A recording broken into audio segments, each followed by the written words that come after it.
Now, the point after, with Joe McConnell and Paul Hornick. A review of today's Viking game, plus a look around the National Football League. The point after is brought to you by Union Carbide, makers of the ever-ready alkaline power cell. Come to the top with our best, longest-lasting power source for radios, cameras, and cassettes. The ever-ready alkaline power cell. Here's Joe McConnell. Well, we're back at a happy Metropolitan Stadium on a gray Saturday late in December, where the Viking faithful are now walking all over the field. They're putting the tarp on it right away. But they're celebrating their 30-14 victory over the St. Louis Cardinals, which moves the Vikings into the NFC title game for the second consecutive year. They'll host it here a week from tomorrow against the winner of tomorrow's game in Los Angeles against the Rams and the Washington Redskins. And, of course, the winner of that one represents the NFC in Super Bowl IX down in New Orleans on January 12. The Vikings have been there twice with no cigar. Of course, they'd love to go back a second straight year. And, Paul, you know, in the previous Super Bowl ball games, the team that has gone back the second year has always won.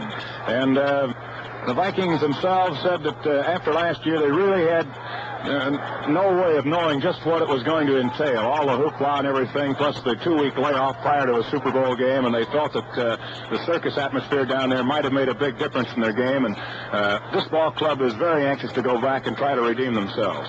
They sure are. Of course, they've got the experience, Joe, and it really comes in handy in the playoffs. And I really think that was the edge for the Vikings today coming into this football game. The team with the more experience usually makes the fewest amount of mistakes in a game of this magnitude. And the Vikings, of course, 2 turnovers there in the second half really spelled the differences. The Vikings came up with 10 points within 1 minute of play there in the third period, and that was all she wrote for the St. Louis Cardinals. The Cardinals played it very tough for most of the first half. In fact, should have had at least a 3-point lead at halftime. Bakken missed that short field goal, and that's got to give a ball club a big lift, particularly the Vikings. I mean, to have a fellow like Bakken miss a relatively short field goal attempt going down to the final seconds of the first half, and this ball game was definitely a different game in the second half. It sure was. Again, the Minnesota Viking defense, Joe, was just absolutely outstanding. The passes that Hart really completed, and you're talking about the yardage, he really got about 75 yards against the prevent defense with 2 minutes to go in the first half, and he came back with maybe about 70 yards to go with 2 minutes to go in the game when the game was completely out of hand. So actually, the toughness of that Minnesota Viking defense really was not tested as far as the St. Louis Cardinals is concerned, because they picked up almost half of their yardage when it really didn't amount to anything. Okay, Paulie, we'll be back with more of the point after, but right now, this time out. If you use ordinary batteries in your camera and they quit too soon to suit you, come to the top. If you use your radio almost all the time, but you don't want to be buying batteries all the time, come to the top of the Ever-Ready line. Come to the Ever-Ready Alkaline Power Cell, our best, longest-lasting power source. No ordinary battery ever made works so hard, so long. Repeat, no ordinary battery ever made works so hard, so long as the Ever-Ready Alkaline Power Cell. Now you can get a $1 refund on specially marked packages of Ever-Ready Alkaline Power Cells. Details at participating Ever-Ready dealers. Come to the top. Come to the Ever-Ready Alkaline Power Cell. Let's take a look at the stats for this football game. Minnesota 19 first downs, St. Louis 7. And of course, that's a little bit misleading, as I was just talking about, because within about a minute to go in the first half, the Vikings in that prevent defense, they picked up about 4 first downs. And then here, with 2 minutes to go in the ball game, they picked up about 3 or 4 first downs, but it really didn't matter. So the Vikings come up with 19 first downs, St. Louis 17.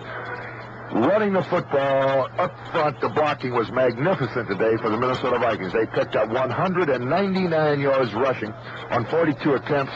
St. Louis only picked up 100 yards on the ground. In the air, the Vikings picked up 166, St. Louis 184. Net yards, St. Louis 284 today, Minnesota 365 yards. Both of them very close. A number of plays run from the offensive line of scrimmage. The Vikings ran 66 plays, St. Louis 67. Passes completed, well, Hart was 18 out of 40 for their 184 yards.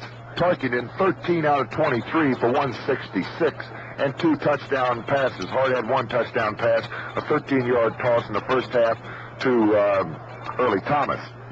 Interceptions, St. Louis had 2, Minnesota 1. Penalties, St. Louis was penalized 15 yards on 1 penalty, and that was a clipping call, and Minnesota got 39 yards in penalties on 4 infractions. Punts, St. Louis averaged 36.4, and Eichheid on 5 kicks averaged 38.2. St. Louis lost 1 fumble. Minnesota did not fumble the football. Now let's break down those stats individually. For the Cardinals, Metcalf, leading rusher.